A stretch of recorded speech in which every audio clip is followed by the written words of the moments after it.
There is so much of significance going on in the world that totally dominates the media cycle.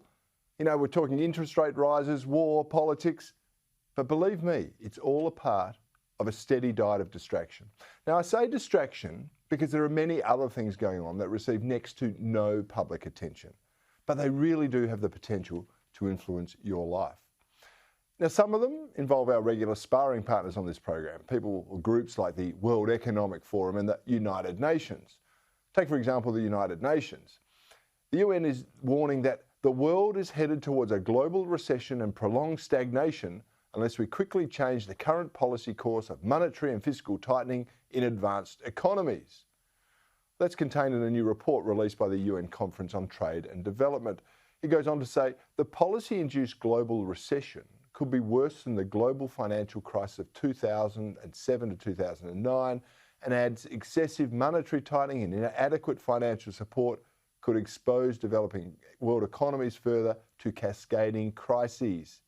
And while all regions will be affected, alarm bells are ringing, most for developing countries, many of which are edging closer to debt default. Let me put that in plain language to you. As the Western world puts up interest rates and stops the money printing, the world is grinding to a halt, and it could cause a catastrophic financial problem. But the underlying undercurrent of this is that if we didn't have so many pesky governments and inept politicians to ruin our lives, then maybe we wouldn't be driven into this recession. And I suspect the United Nations means things would be so much better if the UN, in all its unelected wisdom, was actually running the world. Then you see they could enact more policies from our overlords at the World Economic Forum. We speak about them all the time here. They are still keen on transforming the world in their image via the Great Reset and the grandly titled Fourth Industrial Revolution. And I have to say, they sound somewhat buoyant over how things are progressing thus far. See, right now, the WEF are providing a platform for those pushing a My Carbon initiative. And okay, they'll describe it differently, but in my words, it's essentially a personal carbon social credit system that will track everything you do, everything you buy, everything you eat. It's like Big Brother. Now, to understand why the WEF are so happy, I'm going to quote directly from their website. Here it goes. COVID-19 was a test of social responsibility. A huge number of unimaginable restrictions for public health were adopted by billions of citizens across the world. There were numerous examples globally of maintaining social distancing, wearing masks, mass vaccinations, and acceptance of contact tracing applications for public health, which demonstrated the core of individual social responsibility. That's the WEF's words. And why wouldn't they be encouraged by that? I mean, the world accepted unimaginable restrictions with nary a whimper. Just imagine how that is going to embolden their next PSYOPs projects as they attempt to enslave us all. And they're also boasting about their fourth industrial revolution. It's making progress, apparently.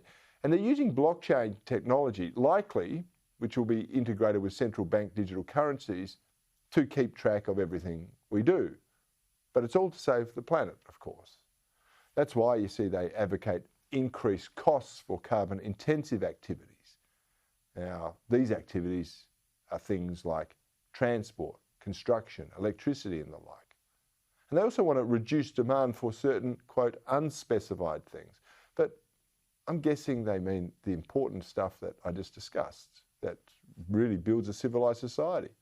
But of course, it could also include, say, meat, air travel, how many children you can have. I mean, who knows how far they want to take this demand reduction in the name of decarbonising the planet. And to top it all off, they want the setting of personal levels of acceptable emissions and a new definition of a fair share of personal emissions to enter the lexicon. Nothing to worry about there at all, is there?